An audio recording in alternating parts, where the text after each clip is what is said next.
Welcome back to the morning show here on Arise News. Ladies and gentlemen, it is time now to review headlines on today's newspaper. However, it won't just be myself and my two colleagues to the right of me who will be reviewing newspaper. We are being joined by the Ombudsman of This Day and Arise Media Group and This Day Newspapers Limited Group Executive Director. It is Mr. Kayode Komolafe. Welcome back! Good to have you back. Welcome back. Thank you, Bravo, that was Brilliant. Great to be here too. That's like an Oscar. Thank you for the kind words. I was like, Oscar worthy. Thank you for the kind words. All right, KK. So we start with This Day on Sunday, where the lead story says emulates Osinbajo, Odili, Amaechi, Lawan, who also lost presidential tickets. Sule Lamido tells Wike. I think that's the story that was the question that asked Dr. Professor Odili. The writer says it's uncultured to call Atiku a liar. We mentioned that yesterday. We did. Yeah. We did. Insists a Muslim ticket not good for Nigeria. Dogara Babachilawa meet Wike in Port Harcourt. The three other stories are interesting. INEC to deploy over 200,000 beavers for 2023. That's for the general elections. And again, Biden tests positive to COVID-19, returns to isolation.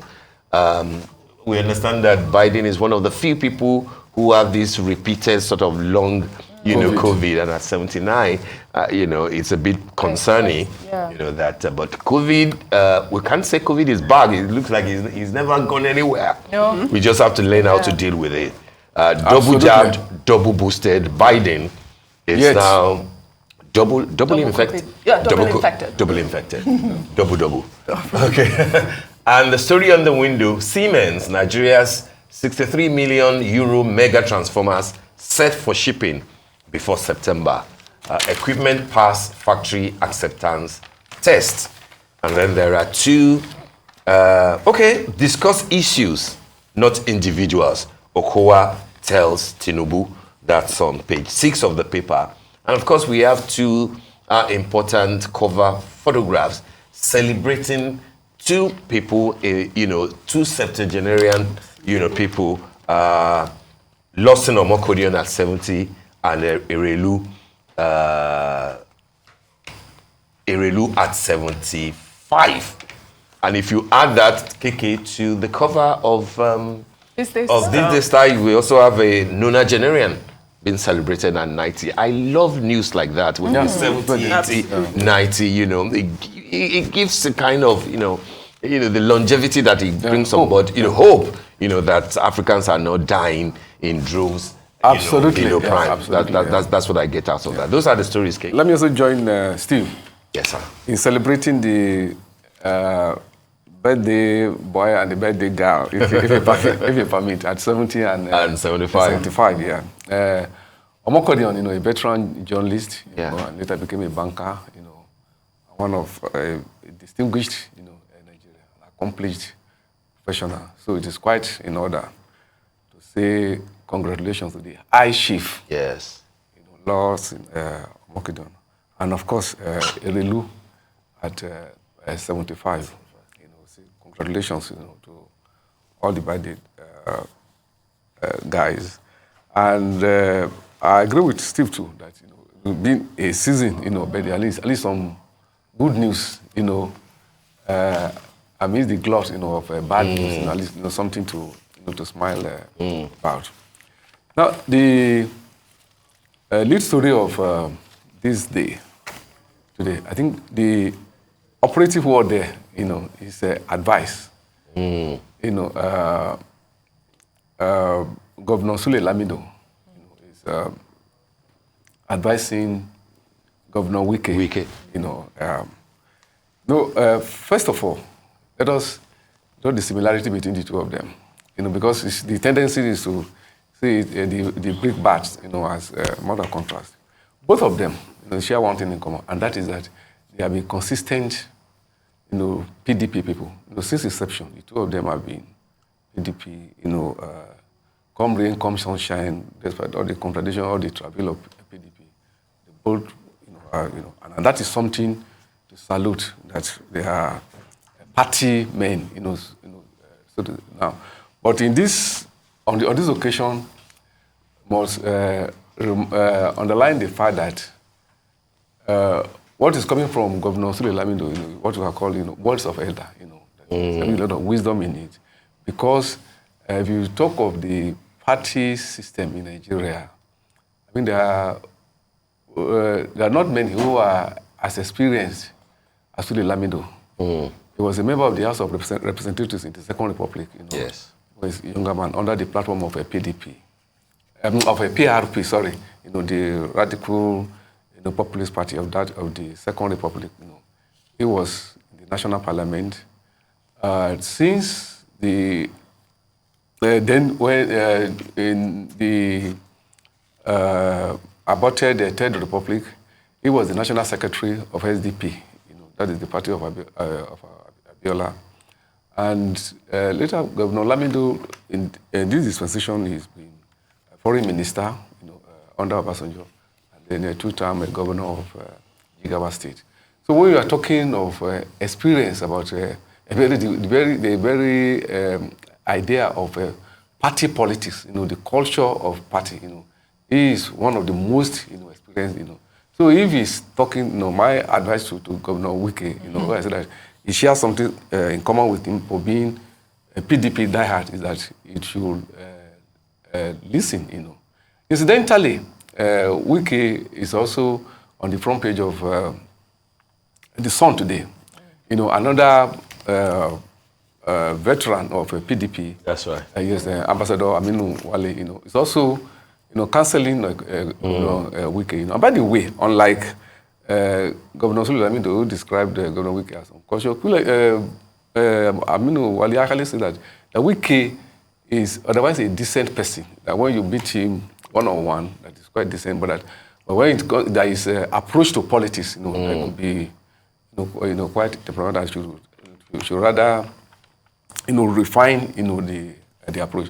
But all what this, comes to is that Wike should rather listen, to these fellow party men who are in every material particular is senior, in the party or even in the experience of life, and should have a rethink, in the way he responds to the developments in his party, having lost out, not just in getting the ticket of the party, but also being named as the running mate to Vice President Atiku, who is the candidate of PDP. Okay. I want to say that I agree with the people that are cautioning Wike, but I also feel like Nigerians need to know what he feels. I mean, his growls, I think Nigerians need to know that. What do you think? Yes, but when he returned recently, he said he was going to speak. So I think that he should go ahead. I mean, that is expected. I mean, he said he will speak on it. But then they're not asking him not to speak. I think it's the manner in which he says what he wants to say that they are concerned about. They're not trying to shut him down. Right. Shut him up. They are not. Yeah. And he's entitled to tell you. That's what I think. He's entitled to his own opinion. Yeah. Because of time, should we do style quickly? We did already. Yeah, we mentioned it. The only thing we didn't do was name our cover star, who is Chief Jonathan, is it Portier? Ogufere, who is turned 90, and it's a wonderful write-up once again by Funke Babs Kufeji.